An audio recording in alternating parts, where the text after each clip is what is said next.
30K follower হয়েছে বলে top 30 must watch মুভির একটা লিস্ট দিব বলছিলাম, এটাই হচ্ছে সেই লিস্টের ফার্স্ট পার্ট। ভিডিওটা সেভ করে রাখেন। 30 নাম্বার মুভিটা হচ্ছে স্নোপিয়ার্সার। এটা এমন একটা পৃথিবীর গল্প যেখানে পৃথিবী ঠান্ডা হয়ে গেছে, সব বরফে ঢেকে গেছে, মানুষ বেঁচে আছে একটা ট্রেনের মধ্যে। এই ট্রেনটা এই বরফ পিয়ার্স করে করে যাচ্ছে বলে এটার নাম স্নোপিয়ার্সার। এই মুভিটা বানাইছিল প্যারাসাইট বানাইছিল সেই ডিরেক্টরটা। এই ডিরেক্টরের প্যারাসাইট ছাড়া ওকজা নামের আরেকটা মুভি আছে, দেখতে পারেন। সবগুলো মুভি হচ্ছে অনেক পলিটিক্যাল একটা গল্প, অনেক এক্সিস্টেন্সিয়াল ক্রাইসিসের গল্প। 29-এর দুইটা মুভি, একটা হচ্ছে ইউজুয়াল সাসপেক্ট আর একটা হচ্ছে ডার্ক নাইট। দুইটা মুভি এই একই সাথে কেন রাখছি, এটা কেন সিমিলার, এটা বললে আসলে জিনিসটা স্পয়েল হয়ে যাবে, তাই হচ্ছে আমি বলতেছি না।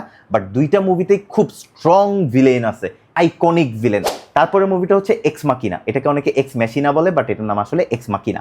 সো এইটা একটা বিলিনিয়ারের গল্প, যে হচ্ছে একটা সুপার ইন্টেলিজেন্ট রোবট বানাইছে যেটা অলমোস্ট মানুষের মতো করে চিন্তা করে, পুরোপুরি হিউম্যানের মতো চিন্তা করে নাকি এখনো রোবট আছে, সেই টুরিং টেস্টটা করার জন্য একটা ইয়াং প্রোগ্রামারকে ডাকানো হয়। একটা বাসার মধ্যে এই রোবটটা থাকে, ইয়াং প্রোগ্রামারটা থাকে, আর বিলিনিয়ারটা থাকে।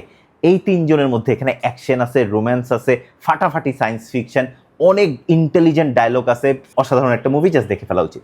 তারপর মুভিটা হচ্ছে অ্যানোমালিসা। এটা খুব অ্যাকশন থ্রিলার তেমন কিছু না, এটা লাইফ নিয়ে একটা মুভি। একটা লোক যে হচ্ছে কাস্টমার কেয়ারে কাজ করতো অনেক দিন ধরে এবং তার উপর একটা বই লিখছে, এবং এই কাস্টমারদের সঙ্গে কথা বলতে বলতে তার এমন অবস্থা হয়েছে যে পৃথিবীর সব মানুষের ভয়েস ও একটা মানুষের ভয়েস হিসেবে শুনে।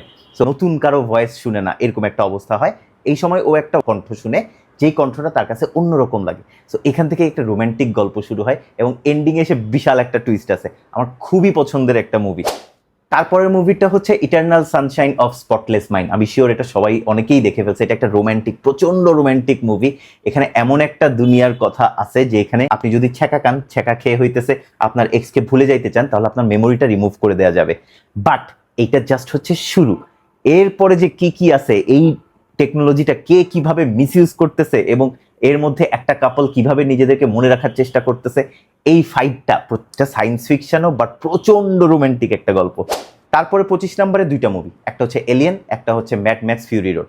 ম্যাড ম্যাক্স ফিউরি রোড আমার অনেক পছন্দের একটা মুভি। এই মুভিটার কোনো স্ক্রিপ্ট ছিল না, এই মুভিটা জাস্ট স্টোরি বোর্ড আঁকা, যে একটা মানুষের জার্নির গল্প, অসাধারণ একটা গল্প। আর এলিয়েনের গল্পটা হইতেছে এইরকমই একটা রাশওয়ালা গল্প, বাট হইতেছে এটা স্পেসে, মানুষ স্পেসে গেছে, ওখানে গিয়ে একটা এলিয়েনের সঙ্গে দেখা হয়েছে, এখানে সার্ভাইভারের গল্প।